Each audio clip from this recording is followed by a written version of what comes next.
আসসালামু আলাইকুম। আশা করি আপনারা সবাই ভালো আছেন। তো আপনারা জানেন যে অনেকেই ইন্ডিয়ান ভিসার ফর্ম ফিল আপ করতে পারছিলেন না। তো গত 2-3 দিন আগে থেকে ইন্ডিয়ান ভিসার ফর্ম ফিল আপের যে সমস্যাগুলো ছিল সবগুলোই কিন্তু সমাধান হয়ে গেছে এবং এখন বর্তমানে কিন্তু Indian visa form fill up করা যাচ্ছে। ব্যস্ততার কারণে আপনাদেরকে ভিডিও করে জানানো হয়নি। আপনারা অনেকেই হয়তো ইতিমধ্যে জেনে গেছেন যে ইন্ডিয়ান ভিসার ফর্ম ফিল আপ করা হচ্ছে। এছাড়াও যেই সমস্যাটা এখন আছে, এফআরআরও কিভাবে করবেন, কোথায় পাওয়া যাচ্ছে কিনা এফআরআরও, এই সমস্যাগুলো অনেকেরই আছে। অনেকে সিএমসির জন্য নক দিচ্ছেন, অনেকে নক দিচ্ছেন শঙ্করা নেত্রালয়ের জন্য, অনেকে নারায়ণা হেলথ কিংবা অন্যান্য হসপিটালের জন্য অনেকে আমাকে নক করছে। তো প্রাথমিকভাবে বলে রাখি, ইন্ডিয়ান ভিসার ফর্ম ফিল আপের যে সমস্যাগুলো সেগুলো ক্লোজ হয়ে গেছে। এখন বর্তমানে Indian visa form fill up করা যাচ্ছে।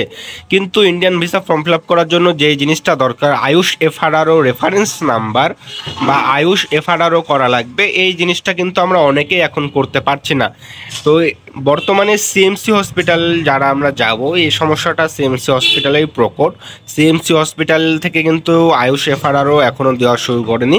এবং শুধু সিএমসি নয়, বাংলায় আপনার ইন্ডিয়ার অনেক বড় বড় হসপিটাল এখনও কিন্তু আয়ুষ এফআরআরও দিচ্ছে না তাদের পেশেন্টদেরকে। তো যার কারণে আমরা যারা সিএমসিতে যাব তারা কিন্তু আয়ুষ এফআরআরও করতে পারছি না।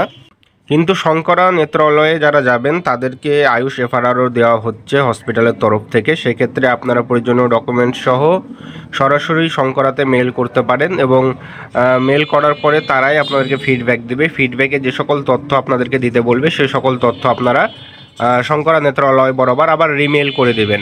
কিন্তু সিএমসি হসপিটালে বারবার মেল করা সত্ত্বেও আয়ুষ এফআরআরও দিচ্ছে না। এবং সিএমসির মতো বড় বড় সবগুলো হসপিটাল, যেমন অ্যাপোলো হসপিটাল, মণিপাল হসপিটাল, এগুলো হসপিটালও কিন্তু আয়ুষ এফআরআরও এখনও দিচ্ছে না। তো আজকের মতো ইনফরমেশন এইখানেই। সবাই ভালো থাকবেন, সুস্থ থাকবেন। আসসালামু আলাইকুম।